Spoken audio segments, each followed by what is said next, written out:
오늘 함께 읽을 하나님의 말씀은 구약성경 479페이지 사무엘하 11장 26절, 27절입니다. 우리 다 같이 한 목소리로 합독하도록 하겠습니다. 26절입니다. 시작. 우리야의 아내는 그 남편 우리야가 죽었음을 듣고 그의 남편을 위하여 소리내어 우니라. 그 장례를 마침에 다윗이 사람을 보내 그를 왕궁으로 데려오니 그가 그의 아내가 되어 그에게 아들을 낳으니라. 다윗이 행한 그 일이 여호와 보시기에 악하였더라. 아멘. 기도하겠습니다. 하나님, 오늘도 우리에게 귀한 건강 허락하시고 같은 마음 같은 뜻으로 함께 모여 예배 드리게 하심을 감사합니다. 하나님, 우리가 성도답게 하나님의 마음을 품고 하나님의 말씀을 우리 삶의 나침반 삼아 살아갈 때 우리에게 참 많은 유혹이 있습니다. 하나님 방법보다는 인간적인 방법을 따를 때 우리가 얻을 수 있는 유익들을 많아서 우리는 때때로 성도됨보다는 내가 얻을 수 있는 유익에 집중하며 하나님의 성도다운 삶을 버리고 살아갈 때가 많이 있음을 주님 고백합니다. 연약한 우리의 모습 주님 용서하시고 우리가 다시 한번 예수의 피 한 방울 의지하여 우리가 하나님의 백성답게 이 땅을 살아갈 수 있는 힘과 용기를 허락하여 주옵소서. 오늘도 부족한 자가 주의 말씀을 들고 단 위에 섰습니다. 약속된 하나님의 말씀만 전거하는 입술 되게 도와주옵시고 우리의 귀만 즐거워지고 끝나는 종교활동이 아니라 이 말씀을 통하여서 우리의 마음 가운데 하나님과의 만남이 있는 귀한 예배 시간이 될 수 있도록 이 시간을 축복하여 주옵소서. 예배의 시작입니다. 마치는 모든 순간까지 우리 주의 성령께서 우리의 모임 가운데 함께 하시고 인도하실 것 믿사하며 우리 구주 예수 그리스도의 이름으로 감사하며 기도드립니다. 아멘. 제가 청년들 결혼 예비학교라든지 연애할 때는 이렇게 해라라고 우리 학생들 데리고 이런 수련회나 혹은 특별한 시간을 만들어서 결혼 예비학교나 연애 코칭에 대해서 같이 상담하고 얘기할 때가 많이 있습니다. 제가 그때 어떤 얘기를 많이 하냐면은 인디언 한 부족의 성인식에 대해서 잠깐 얘기를 해요. 자, 인디언들 주식이 뭐죠? 네, 옥수수가 보통 주식입니다. 자, 제가 문헌을 통해 정확히 찾은 게 아니라 저도 이제 그 책 예언을 통해서 본 거라 정확히 인디언 어느 부족인지 제가 잘 모릅니다. 다만 이제 이 성인식은 여자들만을 위한 성인식입니다. 참석자도 모두 여성들이고 남자는 없습니다. 자, 이 성인식이 어떻게 진행되냐면은 인디언들이 주식인 옥수수가 잘 물어익었을 때쯤 됐을 때 나이 많은 마을의 할머니, 아주머니들이 이제 결혼 정년기가 된 처녀들을 데리고 와가지고 성인식을 하는데 어떻게 하냐면은 이쪽에서는 어른들이 기다리고 있고 반대편에서는 이제 결혼 정년기가 된 처녀들이 옥수수밭을 가로질러 오는 미션이에요. 근데 그냥 오는 게 아니고 어른들이 어떻게 얘기해 주냐면 네가 이 옥수수밭을 가로질러 올 때 가장 실하고 보기 좋고 탐스러운 옥수수 하나만을 손에 쥐고 나오라고 얘기를 해요. 그러나 절대 다른 건 줄 수 없고 오직 하나의 옥수수만 네가 마음에 드는 거 따가지고 와라. 그러면 네가 손에 쥔 옥수수같이 너의 삶이, 너의 결혼 생활이 풍성할 것이라고 얘기를 하고 반대편에서 신호를 하고 소리를 탁 내고 마을 처녀들은 옥수수밭을 가로지르면서 좋은 옥수수를 하나 따가지고 나오기를 시작합니다. 자, 그런데 반대편에 있는 마을 어른에게 도착할 때쯤 됐을 때 이 처자들의 손에는 대부분 빈손이거나 혹은 아직 연물지도 못한 작은 옥수수를 손에 쥐고 나온다고 합니다. 그 이유가 뭐냐면은 넓은 옥수수밭을 뛰어 헤치면서 이거 커 보이네? 꺾어서 와요. 한참 달리다 보니까 저게 커 보이네? 버리고 또 저 꺾어서 와요. 그러다가 거의 다 올 때쯤 됐는데 저게 커 보이네? 버리고 또 다른 옥수수 손을 쥐고 오다가 끝에쯤 가면 더 잘 익은 게 있겠지 하고 그걸 버리고 결승 지점까지 와버리는 거예요.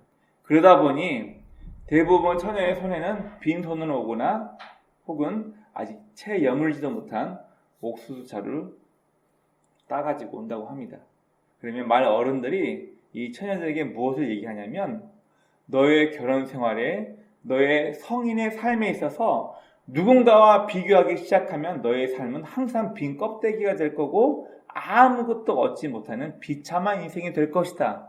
인디언들이 이 처녀들에게 이걸 먼저 교육을 하고 성인식을 한다고 합니다.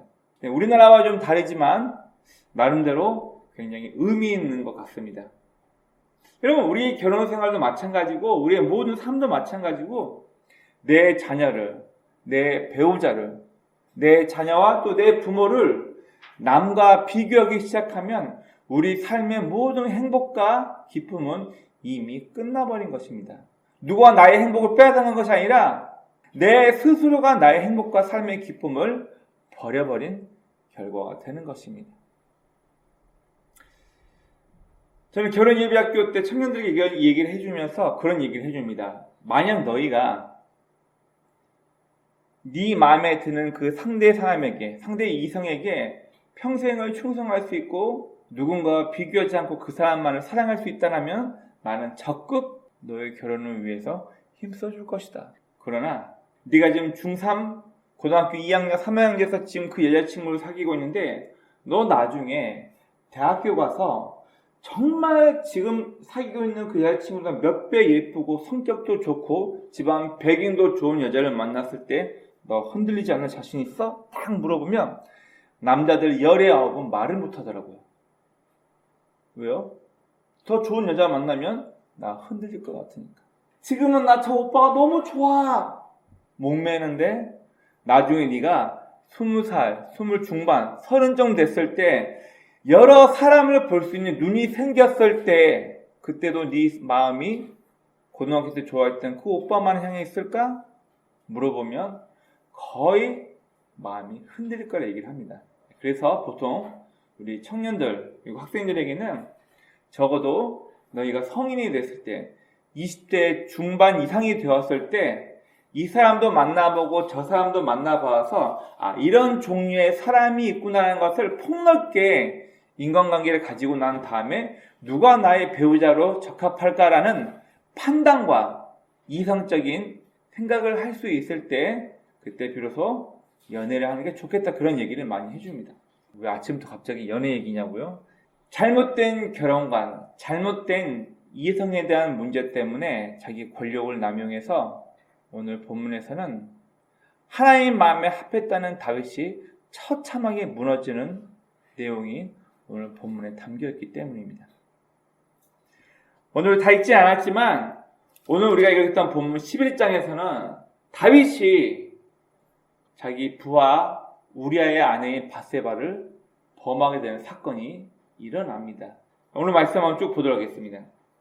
자, 오늘 말씀은 철저하게 다윗의 직무유기와 악한 계략에 대해서 성경은 기록하고 있습니다. 우리 11장 1절 말씀 한번 봐주십시오. 11장 1절. 자, 다 같이 읽어봅니다. 시작. 그 해가 돌아와 왕들이 출전할 때가 되매 다윗이 요압과 그에게 있는 그의 부하들과 온 이스라엘 군대를 보내니 그들이 암몬 자손을 멸하고 라빠를 에워쌌고 다윗은 예루살렘에 그대로 있더라. 왜 오늘 본문에서는 이 1절 말씀을 기록하고 있을까요? 그리고 도대체 왕들이 출전하는 해가 다가오매 뭔 말이지? 왜 왕이 출전하지? 왜 이 본문이 있을까요? 그리고 왜 성경 본문에서는 다윗이 전쟁에 나가지 않고 예루살렘 성에 혼자 거하고 있었다는 것을 명시하고 있을까요? 이유는 간단합니다. 이집트는 물론 고대 근동에서는 우리가 생각하는 전쟁과 조금 다른 전쟁이 됐죠. 어떤 전쟁이 됐죠? 전쟁에서 사람을 죽이고 학살해서 이건 내 땅, 내 성, 그 개념이 아니라 우리가 너보다 힘이 세니까 너희는 우리에게 신하가 되어서 매년 우리에게 공물을 바쳐. 바로 조공을 받기 위해서 어느 나라가 더 위에 있고 어느 나라가 힘이 약한 나라인지를 확인해서 매년 왕이 바뀔 때마다 왕을 세습하고 다음 왕이 되었을 때도 항상 자기 밑에 있는 속국으로 찾아가서 내가 이번에 새로운 왕이 됐어. 너희는 나에게 충성을 다해라. 내 아버지가 했던 것처럼 매년 이맘 때에 조공을 바쳐라. 이런 관계를 수립하기 위해서 고대 근동의 왕들은 해가 바뀌면 항상 왕들이 출전하여서 내가 너희를 다스리는 어느 나라의 왕이니까 나에게 조공을 바쳐라. 바로 이것 때문에 왕들이 항상 전쟁에서 출전을 하게 되어 있습니다. 그런데 오늘 다윗은 출전을 안 해요. 누구만 보내죠? 군대 장관인 요압과 그의 부하들만 보내고 다윗은 출전을 했다 하지 않았다?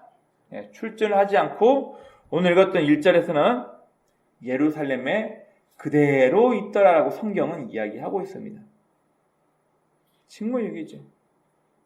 분명 왕이 나가서 왕이 출전을 해 이때 다윗이 나갔어야 됨에도 불구하고 다윗은 나가지 않고 예루살렘 자기 성에 거하고 있다가 오늘 이 불미스러운 사건을 만나게 되고 죄를 범하게 됩니다. 자, 다음 말씀 보겠습니다. 2절부터 5절 말씀 보세요. 2절부터 5절.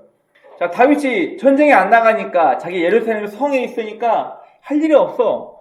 혼자 옥상에 올라가지고 어슬렁 걸어다니다가 한 여자를 눈에 들어오고 그 여자가 다윗의 마음에 심쿵하게 됩니다. 우리 옛날에 이런 노래가 있었어요. 가려진 커튼빛 사이로. 불륜에 관련된 노래예요. 자, 2절 말씀 보니까 저녁 때 다윗이 그의 침상에서 일어나 왕궁 옥상에서 거닐다가 그곳에서 보니 한 여인이 목욕을 하는데 심히 아름다워 보이는지라. 3절 다윗이 사람을 보내 그 여인을 알아보게 하였더니 그가 아르되 그는 엘리암의 딸이요 햇사람 우리아의 아내 바세바가 아니니까니. 누구예요? 부하를 시켜서 야, 나 저 여자 너무 이쁜데 저 여자 누군가 알아봐라. 알고 봤더니 자기 부하의 아내예요. 그것도 의중에 뜨중에 대충 보병이 아니라 다윗의 최측근의 37용사 중 한 명의 와이프였던 거예요. 자, 이 부분은 제가 다시 한번 넘어보겠습니다. 결국 2절부터 5절 말씀을 보면 다윗은 사람을 보내어 바세바를 자기의 성으로 초대하고 나서 거기서 통관을 하게 됩니다. 그리고 바세바는 에그머니 임신을 해버리네. 자, 제가 정확히는 잘 모르겠는데 여자들은 보통 한 달에 한 번 이제 생리를 하게 되는데 생리 중에는 보통 임신의 확률이 낮습니다. 맞나요? 자, 그런데 임신을 해버립니다. 6절부터 13절 말씀을 보면 바세바가 이 사건에 대해서 다윗에게 이야기하니까 저 임신했는데요. 다윗이 꾀를 냅니다. 지금 전쟁 중이어서 바세바의 남편 우리아도 지금 전장에서 싸우고 있으니까 전령을 보내서 우리아 한 명만 데리고 오면 안 되니까 우리가 속해 있던 부대를 다 복귀하게 하고 야, 너 힘들었지? 너 그거 많이 고생했지? 너 좀 편히 씻고 집에 가서 네 아내와 함께 발을 가리고 자라. 자, 발을 가리다는 표현이 관용적인 표현이라고 한번 설명했었죠. 발을 가리는 때가 2번. 용변을 볼 때 발을 가리고 용변을 보거나 혹은 낮잠을 잘 때, 잠을 잘 때도 발을 가린다는 관용적인 표현이 있습니다. 이 말은 결국 뭐냐면은 너 집에 가서 편하게 네 와이프와 부부관계도 하면서 편히 쉬어라. 그 얘기예요. 왜냐면 지금 바세바하고 다윗의 불륜 때문에 아이가 생겼는데 이걸 누구 아이인 것처럼 숨기려고 하는 거예요. 바로 그 남편이었던 우리아의 아이였던 것처럼 다윗은 숨기기 위해서 전쟁에 있던 우리아를 일부러 호출해서 불러들이고 너가서 집에서 자라. 알았지? 근데 이 우리아가 용병이거든요. 햇사람, 그러니까 쉽게 말하면 지금의 터키 지역의 히타이트 용병인데, 이 우리아는 의중의 뜨중의 군인이 아니고 머리부터 발끝까지 나라를 사랑하는 진짜 군인이었어요. 우리아가 뭐라 얘기하냐면은 다른 군인들도 전쟁 가운데 이렇게 힘들고 고생하면서 하고 있는데 나 혼자 어떻게 내 아내와 함께 잠을 자겠습니까 하고 집에 안 들어가요. 오라 이놈 봐라. 이번엔 다윗이 술을 먹이고 우리아를 좀 취하게 한 다음에 가서 집에 가서 자 했더니 이놈이 또 집에 가지도 않고 성문 수비대들과 함께 거기서 또 자고 있네? 허허, 안 되겠네. 몇 번을 우리아를 속여서 다윗과 바세바 사이에서 태어난 아이가 아니란 것을 숨기기 위해서 이 아이가 우리아가 전쟁 가운데 쉬러 왔다가 생긴 아이인 것처럼 만들려고 몇 번을 숨겼는데 이 우리아는 너무나 충신이 와서 집에 가지 않으니까 자기 부인과 함께 잠자리를 하지도 않은데 애가 어떻게 생겨요? 안 생기자. 이러니까 다윗이 드디어 자신의 죄를 숨길 완전 범죄를 계략을 꾸밉니다. 어떻게 하냐고요? 네, 안 되겠다. 이대로 있다가는 바세바가 점점 배가 불러올 것이고 분명 그의 남편은 아이를 가질 만한 일을 한 적도 없는데 자기 부인 바세바의 배가 불러오니까 추궁하게 될 것이다. 안 되겠다. 우리아를 죽여버리자. 다윗은 요압의 손에 편지를 씁니다. 어떤 편지를 쓰냐면은 이스라엘 사람들이 그러니까 이 다윗이 이 당시에 아직 완전히 함락하지 못한 성이 있었어요. 자, 우리는 외울 때 다윗 라빠요. 라빠. 암몬에 라빠라는 수도 성이 있습니다. 이 라빠 성을 공격할 때 우리아가 속해 있는 부대를 성문 가까이 붙여라. 그리고 너희는 살짝 뒤로 빠져라. 무슨 얘기예요? 쉽게 얘기하면은 오늘날 말하면 총알바지로 죽게 만들고 너희는 뒤로 빠져라. 그 얘기예요. 이거를 요압 군대장관 요압의 손에다가 편지를 써가지고 보내는 거예요. 군 장관이니까 요압은 헐 우리 왕이 용맹하고 다윗 왕의 최측근으로 활동하고 있는 우리아를 고의로 죽이려고 하네. 이 서신을 받고 왕의 명령이니까 그대로 행합니다. 라빠성 정토할 때 우리아가 속해 있는 부대만 성 가까이 전진 앞으로 해놓고 자기네들은 가지 않고 뒤로 빠져요. 그럼 결국 누구만 죽겠어요? 성에 가까이 간 우리아의 부대만 사살되겠죠. 결국 우리아는 다윗의 계략에 의해서 라빠 성에서 활을 맞고 전사합니다. 자, 다윗이 얼마나 못되게 굴었는지 좀 이해가 되시나요? 자, 렘브란트라는 화가가 그린 그림에 보면은 우리아의 전사 소식을 들은 다윗이라는 그림이 있습니다.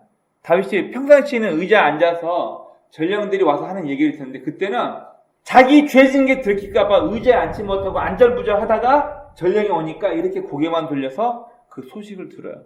그리고 마음속으로는 드디어 우리아가 죽었네. 내 죄는 들통나지 않을 거야. 이런 장면의 그림이 나와 있습니다. 자, 우리가 다 읽지 않았지만 14절부터 25절에 바로 이 우리아를 죽이는 장면이 나와 있는데요. 라빠 성에서 전쟁 중에 전령이 옵니다. 근데 요압이 이 모든 사건의 전말을 알고 있잖아요. 요압이 뭐라고 전령이 얘기했냐면 너는 가서 전령 가운데 이렇게 전령으로 보내라. 다윗을 만나거든. 왕이시여 라파 성을 함락시키려고 갔다가 성 가까이에 붙었던 주의 군사 몇 명이 활에 맞아 죽었나이다. 그러면 분명 다윗 왕이 노할 것이다. 이런 멍청아. 성 밑에 가면 당연히 죽고 과거에 성경 어디를 보냐면은 21절 보면은 여룻바알의 아들 아비멜렉이 어떻게 죽었냐. 힘없는 여자가 성문에서 맷돌을 던져가지고 맷돌 맞아가지고 그 용맹한 사람이 죽임당하지 않았냐. 이런 멍청아. 어떤 군인이 싸움에서 성벽 가까이 가냐. 그 얘기를 하면서 화낼 것이다. 요압이 뭐라고 얘기하냐면 전령에게 다윗이 화내거든. 그 중에 당신의 부하 우리아도 죽었나이다 이 얘기를 해라. 그러면 왕이 잠잠해질 것이다. 이 얘기를 요압이 먼저 해줘요. 요압은 모든 내용을 알고 있으니까. 성경 한번 볼까요? 21절입니다. 여룻베셀, 자 여룻바알입니다. 여룻베셀의 아들 아비멜렉이 쳐 죽인 자가 누구냐? 여인 하나가 성에서 맷돌 윗짝을 그 위에 던지매 그가 데베스에서 죽지 아니하느냐? 어찌하여 성에 가까이 갔더냐 하시거든. 네가 말하기를 왕의 종 햇사람 우리아도 죽었나이다 하라. 여러분, 이 소식을 들었을 때 다윗의 마음이 어땠을까요? 헐, 죽었네? 그 자식이 죽었으니까 이제 내 죄는 들통나지 않겠네? 속으로 안도의 한숨을 쉬면서 그렇게 화를 내더니 뭐라 그러나 보세요. 자, 22절. 전령이 가서 다윗에게 이르러 요압에 보낸 모든 일을 다윗에게 아뢰매. 자, 다윗이 막 성질내요. 그리고 24절. 활 쏘는 자들이 성 위에서 왕의 부하들을 향하여 쏘매 왕의 부하 중 몇 사람이 죽고 왕의 종 햇사람 우리아도 죽었나이다니. 자, 다윗이 그 다음에 뭐라고 하는지 보세요. 25절 다 같이 읽어봅니다. 시작. 다윗이 전령에게 이르되 너는 요압에게 이같이 말하기를 이 일로 걱정하지 말라. 칼은 이 사람이나 저 사람이나 삼키느니라. 그 성을 향하여 더욱 힘써 싸워 함락시키라 하여 너는 그를 담대하게 하라 하니라. 이게 뭔 말이에요? 야, 전쟁 중에는 이 사람도 죽을 수 있고 저 사람도 죽을 수 있으니까 니네 쫄지 말고 마음을 담대하게 해서 그 성 꼭 함락시키고 승리하고 와라. 요압을 위로하는 말을 해라. 이렇게 얘기하고 와요. 뭔 말이에요? 이미 처음에는 막 화를 냈어요. 어떤 멍청한 녀석이 성을 공격할 때 성 가까이 붙냐? 그러면 당연히 위에서 던진 게 맞아 죽고 활 쏘든지 돌 던지면 다 맞아 죽는데 누가 그렇게 가냐? 그렇게 화를 내더니 전령이 와가지고 당신의 종 햇사람 우리아가 죽었나이다니까 기분이 좋은 거지. 내 죄가 완전 범죄가 될 수 있으니까 드디어 내 마음에 내 눈에 가시 같았던 그 우리아 놈이 죽었으니까 이제 밧세바는 내 거다. 이 사건을 하나님은 개입하지 않고 다 지켜보고 있었어요. 하나님 마음에 합하였던 신앙인 다윗이 이제 사무엘하부터 어떻게 나락으로 갔는지, 어떻게 그가 하나님의 임재 없이 자기 계획대로만, 정치 힘만, 자기 계략으로만 살아간지에 대해서 성경은 명확하게 우리에게 말해주고 있습니다. 26절입니다. 우리아가 죽고 밧세바가 그 남편을 위해서 장례를 치르고 마지막 27절. 그 장례를 마침에 다윗이 사람을 보내 그를 왕궁으로 데려오니 그가 그의 아내가 되어 그에게 아들을 낳으니라. 성경 말씀 마지막을 잘 보십시오. 다윗이 행한 그 일이 여호와 보시기에 악하였더라. 그러면 다윗에게 아내가 없었나요? 다윗에게 이미 아내 4명이 있었고 첩도 많이 있었어요. 그런데도 불구하고 그가 직무유기죠. 왕이 출전할 때 일부러 나가지 않고 요압과 그의 부하들만 보내고 야 가서 라파성 함락시키고 와. 자기는 희덕희덕 놀면서 예루살렘 성에서 놀고 있다가 여자 한 명이 목욕하는데 이봐. 우리 문화에서는 목욕한다라고 나와 있는데 목욕한 게 아니고 정결 예식이에요. 잘못 나온 겁니다. 우리 식대로 해석하니까 여러분 이 나라에는 물을 막 찌끄르면서 할 수 있는 그런 목욕할 수 있는 물이 없어요. 항아리에다가 헝겊에 물을 적셔가지고 몸을 닦거나 혹은 이제 이스라엘 땅 가면은 오펠이라는 곳이 있어요. 오펠이 뭐냐면은 신을 만나기 전에 자기를 정결하기 위해서 계단식으로 조금씩 내려가서 저장되어 있는 물창고가 있어요. 거기에 들어가서 몸을 완전히 적시고 나와서 몸을 정결하겠다는 예식을 마치고 난 이후에 신 앞에 기도하러 가거나 제사 드리고 가는 오펠이라는 장소가 따로 있습니다. 지금 밧세바는 다윗을 꼬시기 위해서 다윗이 보이는 데서 일부러 목욕했다? 여러분 그게 아니에요. 고고학적의 고증에 의하면은 자, 이 그림을 한번 봅시다. 자, 지금 이게 위성 지도인데 우리가 알고 있는 예루살렘 이렇게 있고 여기가 예루살렘 성벽입니다. 그리고 이 예루살렘 성벽 말고 이 밑에 보면 타원으로 되는 이 지역이 있죠. 여기가 바로 다윗이 여부수 사람들에게 빼앗아서 이름을 다윗성으로 명칭한 땅입니다. 바로 이곳이 다윗의 왕궁이 있는 지역이 있는데 이곳을 고고학자들이 발굴하고 나서 과거에 이런 모습이었을 것이다 라고 이들이 조감도를 만들어 놓은 게 있습니다. 자, 이거는 1999년도에 항공 지도로 찍어 놓은 지도입니다.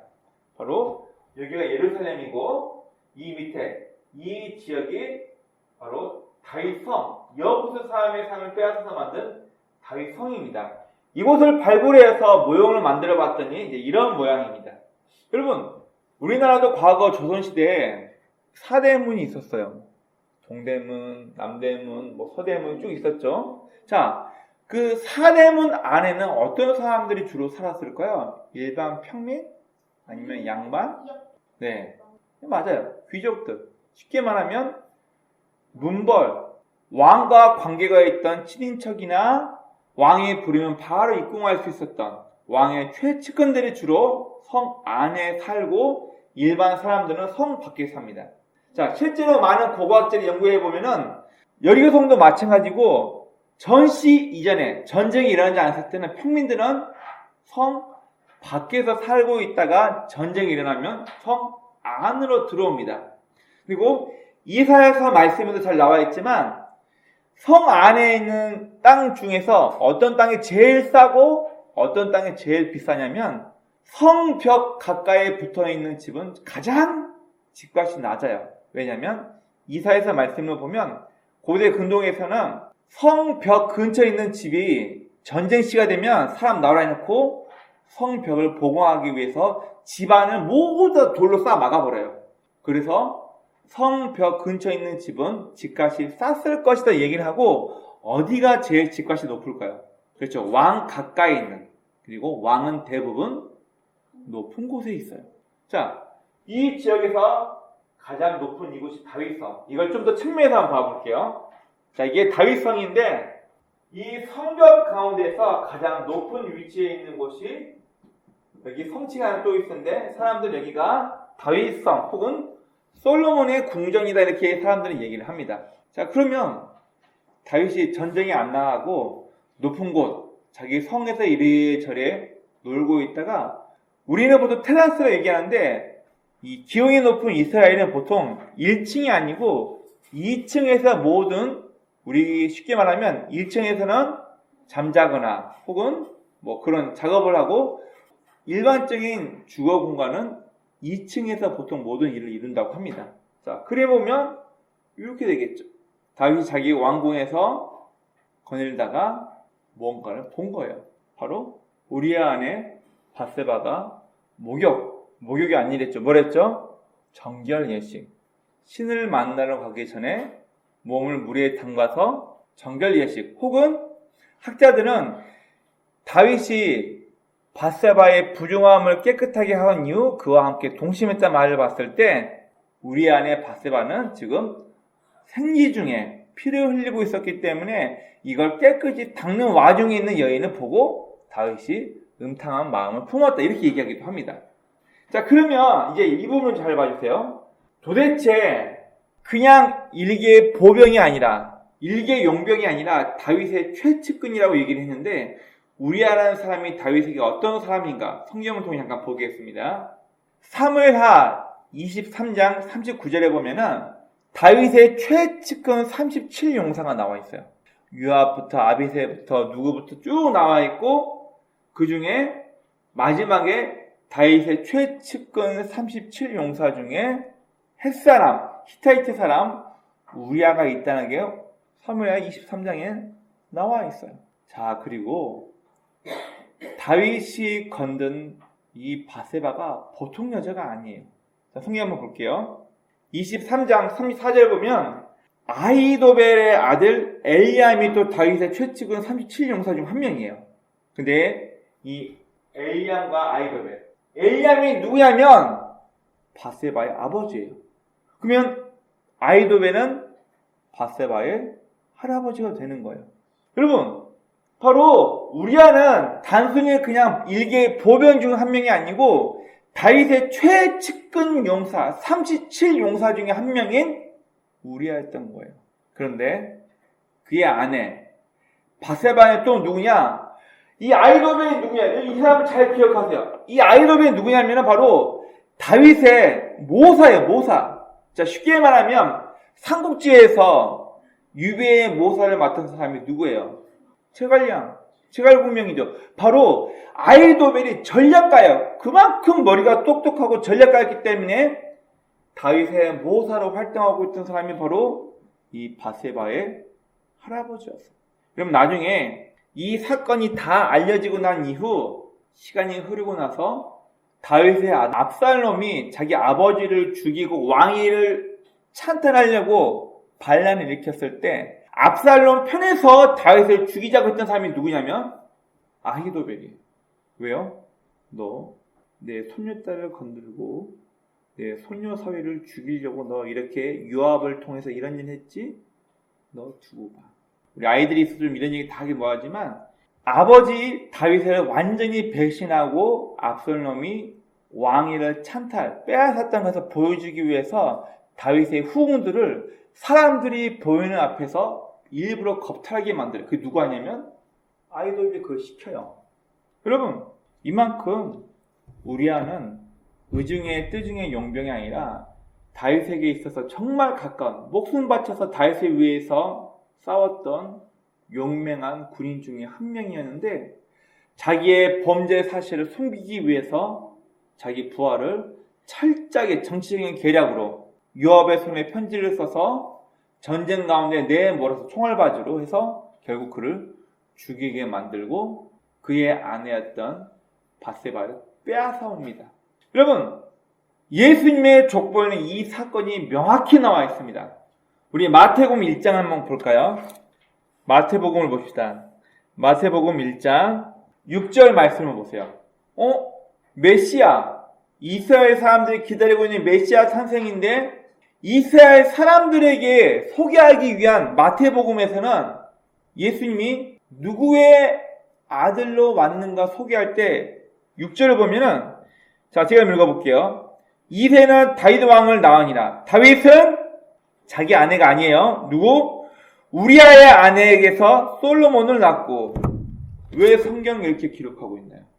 다윗이 존경받는 왕이긴 하지만 여러분 왕조실록이나 왕의 업적을 기를 때는 왕의 잘못된 거, 왕의 실수한 거 다 빼리고 왕이 잘한 것만 이렇게 올려서 쓰잖아요. 그런데 마태복음에서는 다윗의 이러한 실수와 죄악에도 불구하고 하나님께서 다윗과 약속이 있었기 때문에 다윗의 후손으로, 그러나 다윗의 아내가 아니고 남의 아내를 빼앗았기 때문에 우리아의 아내 바세바를 통해서 솔로몬이 나왔다, 이렇게 성경은 기록하고 있습니다. 오늘 우리가 했던 이 본문에서는 제일 먼저 직무유기에 대해서 이야기를 합니다.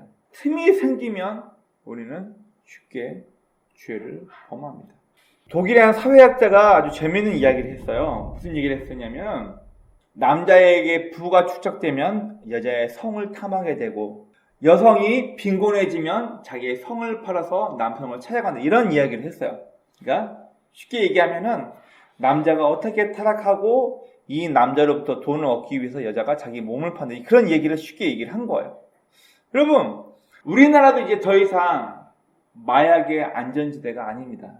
고등학생들도 마약을 하더라고요. 이제 호기심에 돈이 많고 여유가 생기니까 온갖 나쁜 범죄에 발을 딛기 시작합니다. 여러분, 우리 주변에서 가끔 그렇게 잘 나가고 사람들에게 인기 있던 연예인들이 가끔 마약에 손대는 것을 우리는 언론 매체를 통해서 심심치 않게 접하게 됩니다. 왜? 틈이 생기니까. 내 삶이 여유로워지고 이것도 해볼까? 저것도 해볼까? 여러분, 저는 개인적으로 학생의 신분에 맞게 공부 열심히 하고 남는 시간 놀고, 직장인들도 평상시에는 자기 직장에서 최선을 다해서 일하고 남는 시간에 자기 여가를 위해서 취미활동하든지 하고 또 자기의 일상으로 돌아가서 최선을 다해서 일해야 되는 거예요. 좀 안타깝긴 한데 제가 좋아하는 가수 중에 이선희 씨가 있습니다.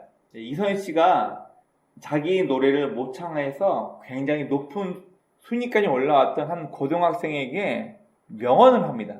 무슨 명언을 하냐면은, 그러면 고등학생이면 TV에 나와서 노래하고 인기 얻는 것도 중요하지만 학교에서 그의 일상에서 학업을 하는 것도 중요하잖아요. 이선희 씨가 아주 중요한 얘기를 합니다. 그 여고생을 향해서 무슨 얘기를 하냐면, 사람들에게 사랑과 지지를 얻는 이 무대를 떠났을 때 빨리 일상으로 돌아가서 회복해라, 그 얘기를 해요. 이선희 씨가. 무슨 말이에요? 너 지금 사람들한테 박수 받으면 스타처럼 무대에 올라와 있지. 하지만 너의 일상은 여기가 아니기 때문에 빨리 너의 학생회의 신분으로 돌아가라, 그 얘기를 이렇게 돌려가면서 얘기한 거예요. 여러분, 성실해야 할 그 자신의 삶의 공간에 루즈해지고 틈이 생기니까 자꾸만 헛된 게 생각이 나요. 다윗이 자기 직분에 충성했었다면, 왕이 뽑아놓은 이유 중에 하나가 왕이 출전할 때 나라의 힘을 발휘하여서 누군가에게 조공을 받고 조공을 받지 않는 이 관계를 수립하기 위해서 고대 근동에서 왕을 세워놨는데, 다윗은 이걸 포기하고 자기 직무를 유기해버립니다. 결국 틈이 생겨서 자기 왕궁에서 돌아다니다가 한 여인이, 목욕한다는 표현은 좀 뺄게요. 왕궁에 이렇게 보니까 한 여인이 생리를 끝내고 자기를 깨끗하게 천으로 닦으면서 하고 있는 그 모습을 보고 사람을 보내 누구인가 알게 합니다. 자기 부하의 아내였던 걸 알았으면 빨리 그 마음을 접었어야 되는데, 내가 왕이니까 됐어. 우리아의 아내야? 데려와. 내가 지금 당장 그 여자 만나. 데려와. 이를 범하게 됩니다. 여러분, 다윗은 우리의 아내 밧세바를 임신시키고 이 사건을 덮기 위해서 전쟁 중에 우리아를 불러내고 명령합니다. 네 아내와 빨리 편히 잠자고 와라. 잠자고 와라. 그래야 내 아이가 아니고 네 아이인 것처럼 착각하게 해서 내 죄가 덮어지니까. 충실했던 우리아는 집에 들어가 잠자지 않고 전쟁 중에 군인들과 함께 막사에서 잠을 잡니다. 안 되겠네? 야, 요압, 내가 편지 쓸 테니까 우리야 전쟁 가운데 몰아서 적군의 손에 죽임당하게 해. 알았어? 결국 우리아를 전쟁 가운데서 죽게 만듭니다.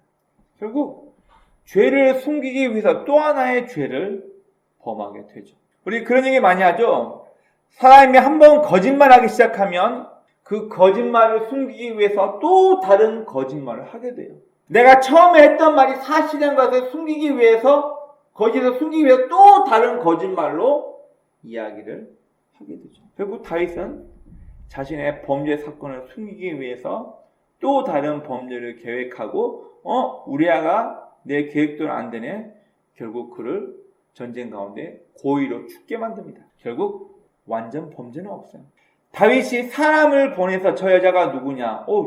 저 여자 왕의 최측근 용사 우리아의 아내입니다.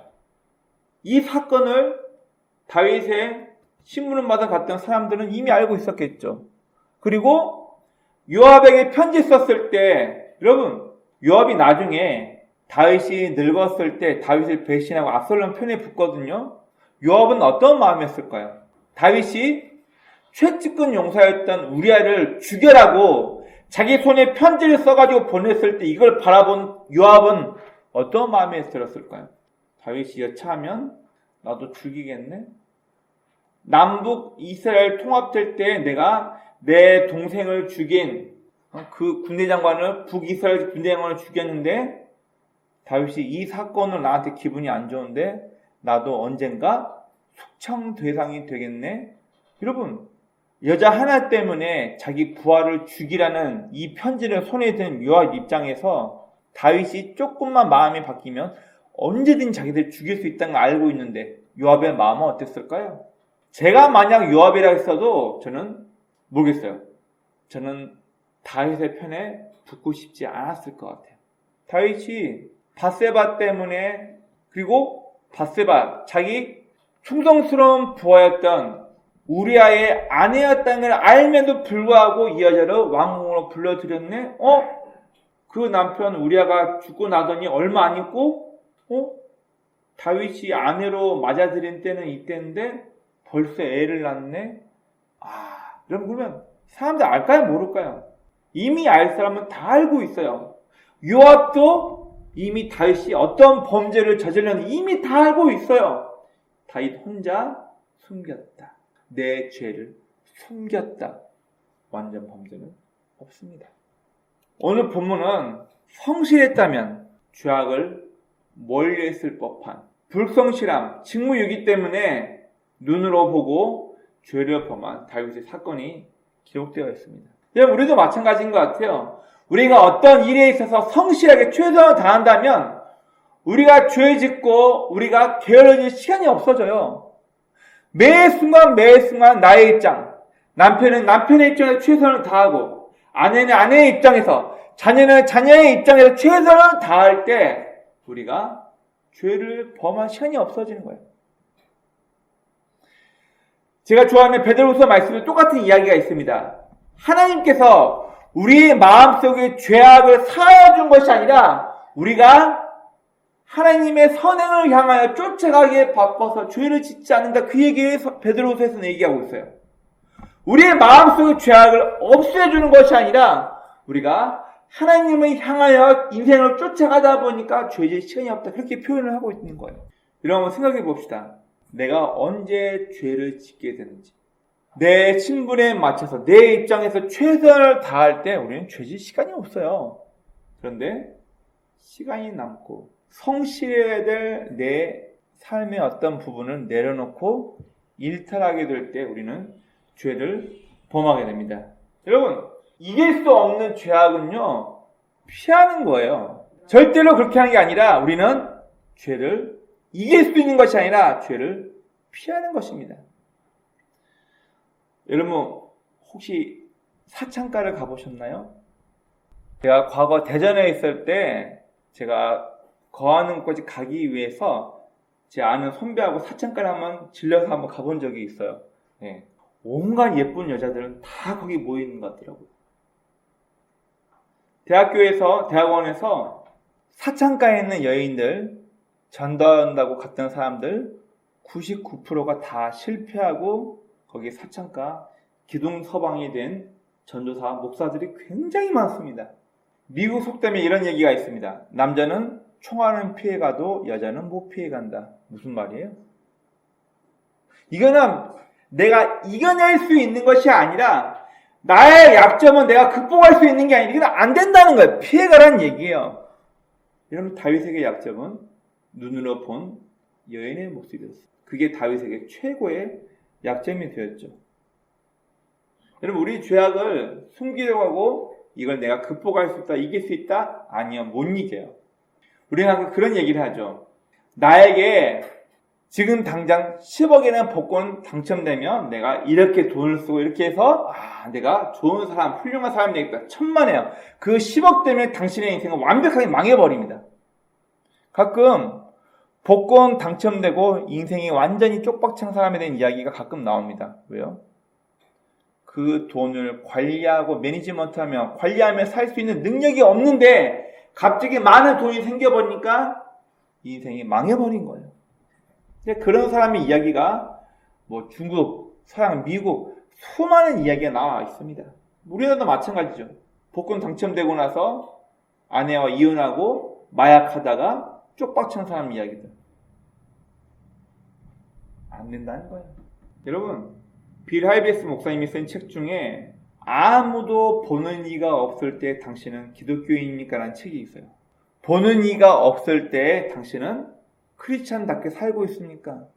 보는 사람 없으니까 남들처럼 이름양보 만들고 이거 보는 사람 없으니까 나도 회계장부 고쳐가지고 이마에 포켓하고 보는 사람 없으니까 다른 업체하고 내가 너한테 500 줄 테니까 장부 이렇게 써줘. 내가 현장 관리 감독이 괜찮아. 이렇게 해가지고 건물 만들 때, 건축할 때, 혹은 뭐 할 때 얼마나 많이 이걸 떼먹는지 몰라요. 특히 건설할 때 정확히 10m가 나와 있는데 9m 95로 만들어 놓고 5cm를 자재를 다 빼먹어요. 그리고 내가 건축물 감독으로 나갔을 때 그거 다 눈 감아줄게. 대신 거기서 빼먹은 자재 반은 나하고 반띵하는 거야. 여러분, 세상이 이래요. 지금 세상이 이런다고요. 보는 이가 없으니까, 들키지 않으니까, 법을 피해갈 수 있으니까 얼마든지 죄를 짓고 내 이익이 되는데 뭐. 이게 세상 사람들의 방법이에요. 여러분, 주변 사람들이 다 알고 있어요. 예수 믿는 저 사람이 어떻게 살고 있나, 예수를 믿는다고 나보고 교회 가자고 하는 저 인간이 어떻게 살고 있는가, 내 주변 사람이 다 보고 있고요. 우리 아빠가 목사고 사모고 우리 아빠가 장로인데 내 아버지 어머니가 어떻게 살고 있는가를 자녀가 다 보고 있어요. 완전 범죄요? 예, 죄송하지만 저는 없다고 봅니다. 여러분, 베드로전서 5장 8절에 뭐라 말하고 있냐면요, 너희 대적 마귀가 우는 사자처럼 삼킬 자를 찾고 있나니. 무슨 말이에요? 배고픈 사자가 으르렁거리면서 잡아먹을 무언가를 찾는 것처럼 마귀도 우는 사자처럼 삼킬 자를 찾고 있다는 거예요. 그게 제가 될 수 있고 여러분들이 될 수 있어요. 다윗처럼 여자에 약한 사람, 가룟 유다처럼 돈이 눈물어서 자기 스승을 은 30에 팔아버린 사람. 아, 쟤는 돈이 약점이네. 쟤는 명예가 약점이네. 쟤는 여자가 약점이네. 쟤는 권력이 약점이네. 우는 사자처럼 지금도 삼킬 자를 찾아다니고 있다고 성경은 이야기합니다. 여러분, 창세기 4장 6절, 가인이 자기 동생 아벨을 때려 죽입니다. 그러면서 나 모르는데요. 이때 하나님께서 그 전에 가인에게 뭐라고 말씀을 하시냐면, 야, 죄가 지금 네 문 앞에 엎드려져 있어. 무슨 말이냐면, 죄가 너를 덮치려고 네 문 앞에서 웅크리고 숨어 있어. 너는 죄를 다스려라. 너는 죄를 다스리지 못하니까. 우리 일개의 사람들, 어떤 분들은 아벨은 예수의 피를 상징하는 양으로 제사를 드렸고, 가인은 예수의 피와 상관없는 인간의 노력, 농산물로 제물을 드렸기 때문에 가인의 제물을 안 받고 아벨 것만 받아, 이렇게 얘기하시는데요. 히브리서 말씀에는 명확히 뭐라고 나와 있냐면, 가인과 가인의 제사를 받지 않고 아벨과 아벨의 제사는 받았다고 성경이 얘기하고 있습니다. 그러면 아벨의 삶이 어떠했는지, 가인의 삶이 어떠했는지를 명확히 얘기하고 있는 부분이에요. 가인이 죄악된 삶을 살고 있으니까 그 전에 하나님께서 그에게 나타나 경고하십니다. 야, 가인, 죄가 네 집 문 앞에 엎드려 있어. 너를 덮치려고 준비하고 있어. 너는 죄에게 함락당하지 말고 죄를 다스리라고 하나님께서 말씀을 하십니다. 죄를 다스리지 못하고 자기 동생을 죽이죠. 요한복음 13장에서는 가룟 유다가 예수를 파는 장면이 나오는데, 마귀가 그때 가룟 유다의 마음에 예수를 팔 생각을 넣었더니 그가 문 밖으로 나가더라. 그 본문이 성경에 나와 있습니다. 여러분들의 약점은 무엇입니까? 또 저에게 있는 약점 무엇일까요? 약점을 내가 이겨낼 거야. 나에게는 돈이 있어 난 타락하지 않아. 나에게 아주 예쁜 여자가 우드러서 좀 많아도 나는 그 여자에게 빠지지 않고 내 아내만 바랄 거야. 죄송한데요, 장난하지 마세요. 못 이겼는다니까요. 제가 한번 제 후배들과 이제 결혼 전에 그런 얘기를 한 적이 있습니다. 사목감으로는 피아노 일단 쳐야 되고, 간호사나 유치원 교사나 초등학교 교사 정도는 돼야 되고, 집안이 목사님 딸이거나 장로의 딸이면 좋고, 막 이런저런 얘기하다가 아이 개소리 마라. 무슨 배우자가 내 조건에 맞는 여자 야, 그럴 거면 뭐하러 연애? 이런 얘기 하다가 저랑 같이 모임 갔던 후배들 가운데 어떤 얘기가 나왔냐면, 이쁜 여자를 사모로 얻어야 된다. 아내가 되어야 된다. 그런 얘기 하다가 지금 양평에 살고 있는 제 후배가 그런 얘기를 했어요. 남자가 항상 성령 충만하지 않기 때문에 이쁜 여자를 얻어야 된다. 이런 얘기를 했어요. 무슨 말이에요?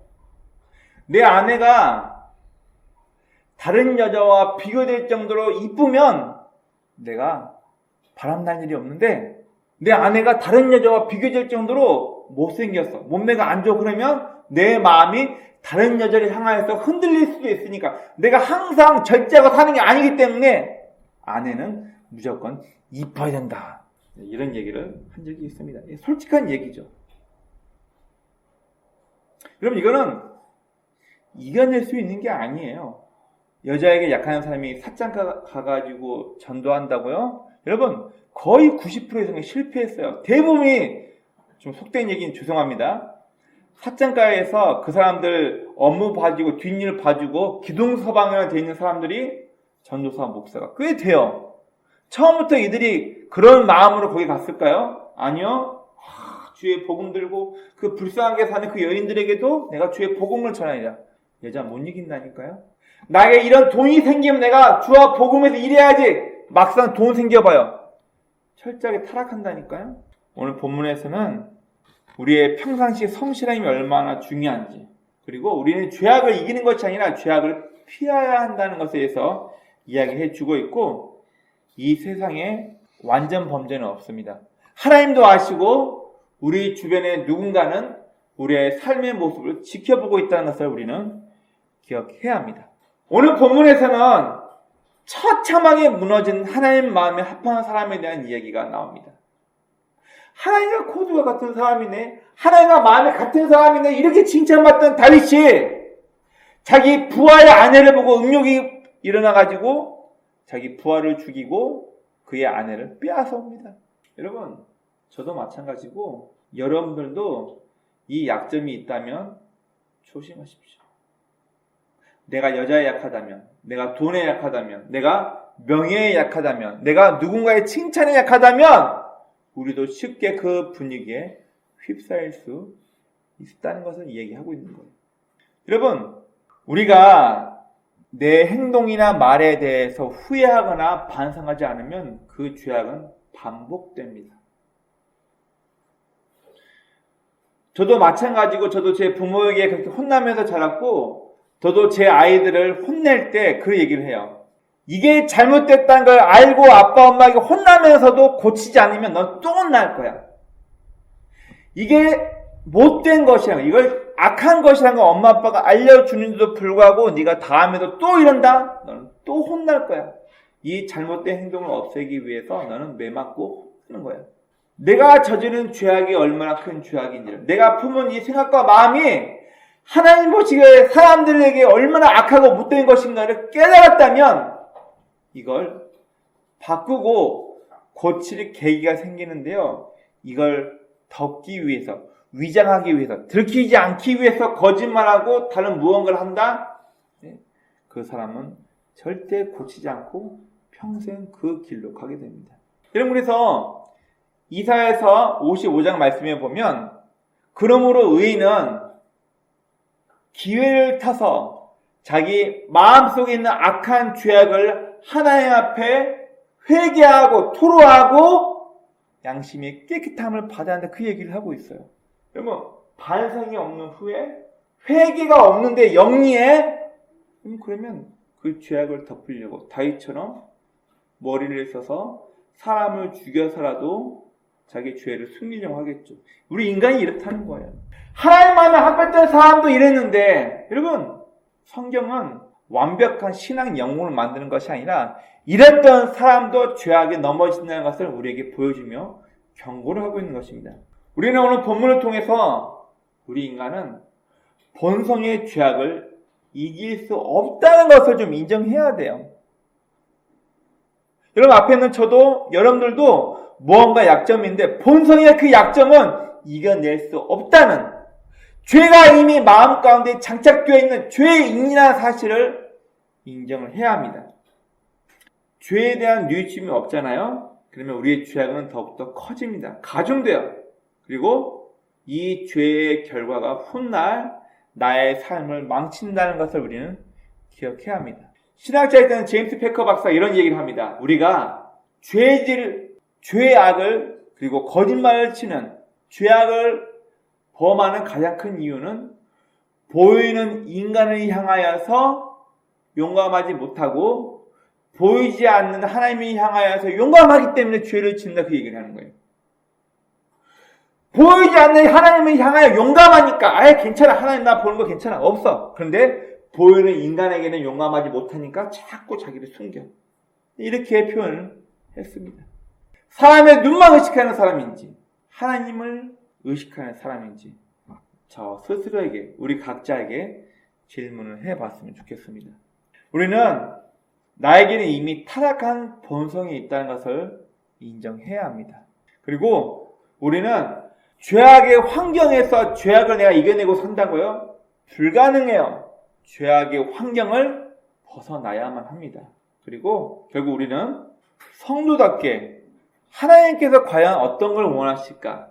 하나님의 길이 무엇일까? 내가 천국, 바실레아 토 우라노스 하나님의 통치를 받는 나의 삶이 무엇인가를 고민하면서 매 순간 어떤 선택을 하려고 할 때 우리는 하나님을 의식하며 사는 인생이 되어야만 우리 죄악을 넘어서 죄의 환경을 뛰어넘어 살 수 있는 것입니다. 오나옵기는 오늘 본문에서 다윗은 죄악의 환경을 극복하지 못했습니다. 그가 비록 하나님 마음에 합한 사람이었지만 여자를 보고 음욕이 품어서 그 죄악을 회개하는 것이 아니라 그걸 숨기기 위해서 사람을 죽이는 살인죄까지 범하게 됩니다. 오나옵기는 저와 여러분은 죄악의 환경을 멀리 벗어나고 매 순간 무엇이 하나님 보시기에 싫어하시고 무엇을 하나님께서 기뻐하시는지를 고민하며 우리의 삶에 한 걸음 한 걸음 뛰어갈 수 있는 저와 여러분 복된 삶이 되길 주의 이름으로 축원합니다. 아멘.